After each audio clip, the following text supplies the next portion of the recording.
ebyange bibyeno manyi senyo wange telina kunkusuubiza ebiba biremye sindikira nze maneja wo kyekirema nze kingi wo kwini wosiuka kingi nvumu wayimbira mu kisumuluzo kyekyo ekiri wansi ennyo kuba mpulidde naye nga kikalubiriza eddoboozi tutwala bwe kiba eddoboozi bwe ly'okumakya bwe lityo bwe liba liba ggumu Josephat Sega president of Olugambo at Friday celebrate Friday tulina okugenda bwe kiri omugenda nga tannabuuzaako mpozi nsaasira mukozi munnaffe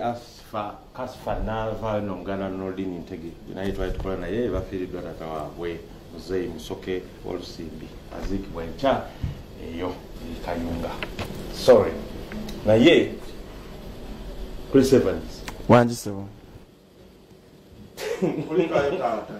navuddeyo nagenza okulaba todda nenga omusajja tadduka ani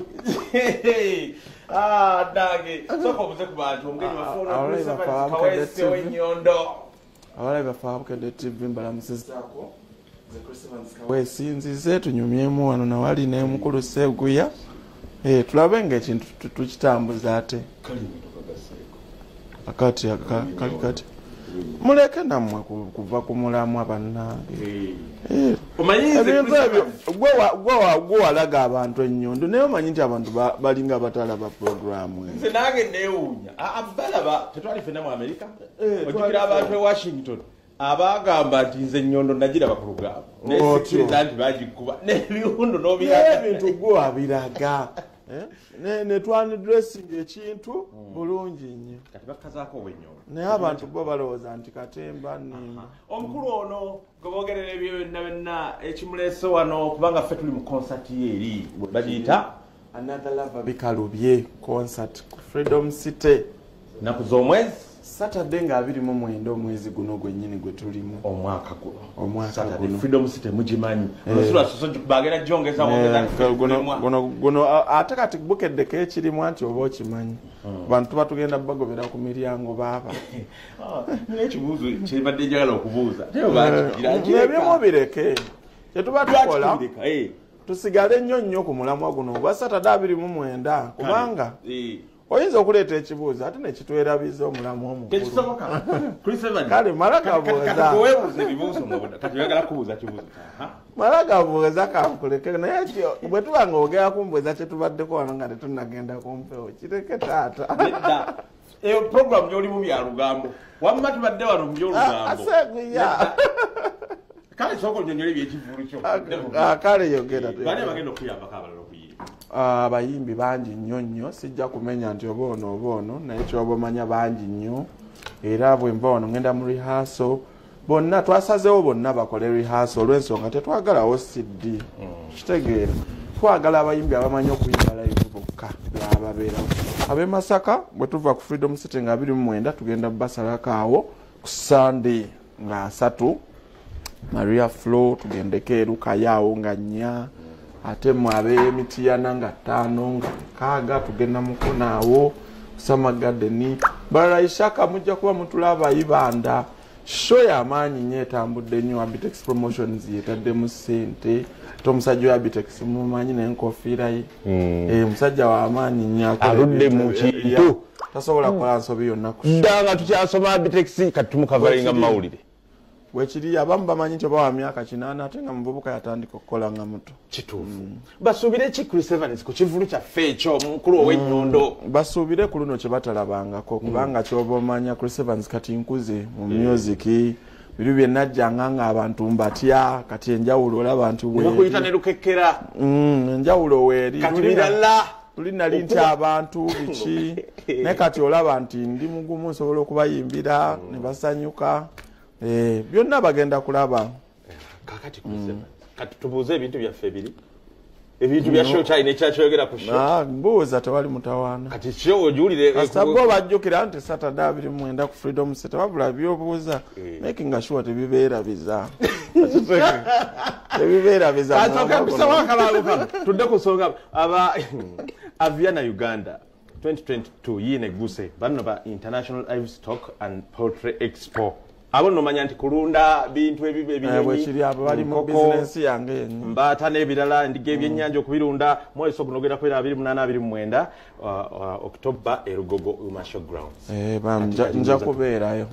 katugende mu bintu byaffe biri oba tubadde bano omukulu ono okimanyi ffe tutambuza information we defending people's right to know bwe kiri nembuuza Chris akayimba kali kasembyeyo kanyumye nnyo ogamba wafuna omuntu bwe kiri naye ate Chris walema tumanyi totubuzaabuza okuwasa ki ekigaana akaseera ndowooza kaba tekannatuuka olaba ankoseguya ebintu ebyo nabigezaako gwe tewali kyotamanyi naye omugalafu yaye oba nze ngwa mu gaapu enkyamu simanyi okitegeera naye bannyonyola nti nerijja nnyo ku bawala abatali levo zange okitegeera so ekyo kyenjagala kati okukolako okitegeera nfune omuntu leve eba yanene gyofuna eba yawansi gyofuna bakinnyonnyola abamanyi ne banga Kolisi kino ekintu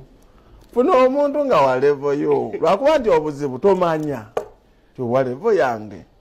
yatya kati ogenda okugujubana kukakkana ogwa mu gaapu ezitali zizo tubuulireyo omu naye ng'akaseera ko njagala konsati eno bweggwa ekyo nkikole kiggwe kubanga n'abantu banyimbiridde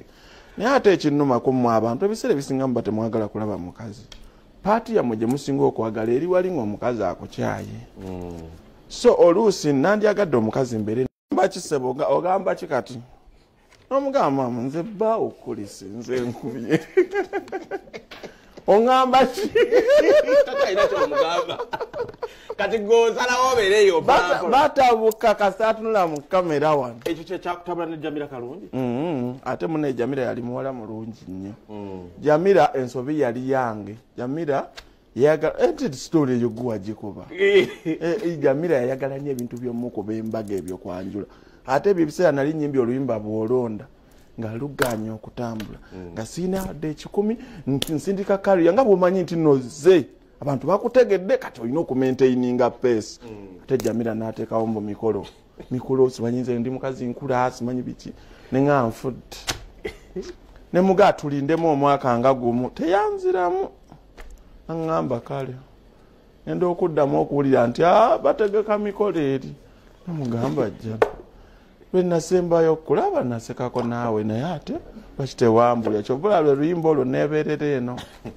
okitegeera era oyo omuwala sirina kyemunenya nakimu ye yatuukiriza dream ye bambi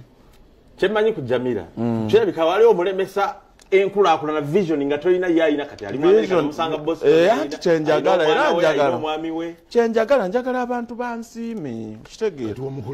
nti eriyo omusajja gw'oyagala n'ogenda Nairobi naye bw'oba oyagadde omusajja n'ogenda America kitegeera mujje ku Freedom City nga 29 mu njiira obumuli okuneebaza emikisa egyo gye nakola ki eriyo omusajja gw'osinkana n'ova America n'ogenda Juba kitegeera naye bw'obanga ovudde Uganda n'ogenda America kitegeeza nti omusajja ow'omukisa yakola ki gwe wasooka okusinkana kati mbuuza bawa Jamira Fadi Kulumba naawe Chris Evans yali bba ani yamuwa emikisa kuba oli yamutwala America anti kyeŋŋamba nti gye yatandikira wootandikidde ffe jjajja waffe yagamba nga Chris jangu nkuyiteko nga ngenda okukola ng'abaana baba bangi naye ng'agamba Chris bwe mba ngenda okukola yimirira wali twesinkane kati nga jjajja omukwata mu ngalo baana nga bayi nga bw'omusiibula bw'oti sente ngadda nazo kwegamba oli faaza ogenda ogababira abakyala mikisa kyeŋŋamba nti ku Freedom City nga 29 abantu mujje mu njiira obumuli bannaye mujje ku Freedom City nga 29 ekyo kitegeerekese bulungi tudde ku nsonga zaffe tusomanyi nti olinayo abaana ate gwe obamanyi naye nga bw'omanyi twateesa nti ebyo tubyogeranga nti oteesa na Olugambo kisoboka abaana bo gye bali njagala kubatwala ku DNA nfune enamba gye neekakasa si kirungi kujja kwogera nga nebyoyogera tuli sure nabyo nti oba olina okugendako enakasero n'okebeza mwana ku mwana nodda n'obuulira ensi eggwanga nti abaana bali bwe bati si kituufu kubala kintu ky'otali sure ge mazima ogenda kukebeza bameka si bangi naye nga kirungi ne bwaba omu n'okola ki n'ofuna ebbaluwa entuufu nti sample bweti kati bakyala ba Chris Evans abaliyo ndaba n'ensonga babaleetewa enamba nja kugyogera naye nga tumaze okukola ki okay Chris Evans kati tusibula n'obudde butuweddeko taata at least bagambe gyozaalibwa abazadde bo yes banzaala mufunze mu 30 second kisoboka yes banzaala va concert ku Freedom City mujje mumpagire ennaku z'omwezi 29 omwezi guno lujja bba lwa 6 Freedom City njagala ejjule tugenda tandika ssaawa 10 olw'ensonga nti yes olw'ensonga nti abayimbi bangi abamperekedde ate saagala atulekeyo n'omu mazima anavalava mu bikalu bye byebisenge bikalu bye lwe nayimba ne Serena Butter abakyala bwannaye mwenna mujje biri tujja biddira nga kikonsati yaffe ekoze iki wedde kinyumira abakyala be basinga okuwagira era nkyebaliza mukama omanyi omukyala bw'aba akwagala then omwami oba ojja mufuna lwampaka ate katusabe nkuwe n'emikisa ofuna omukyala amiina nsigadde Joseph Seguya president w'Olugambo katukulekereko akayimba ka Chris Evans yogenda okulaba ku Freedom City and extra launches as he has told you see you next time.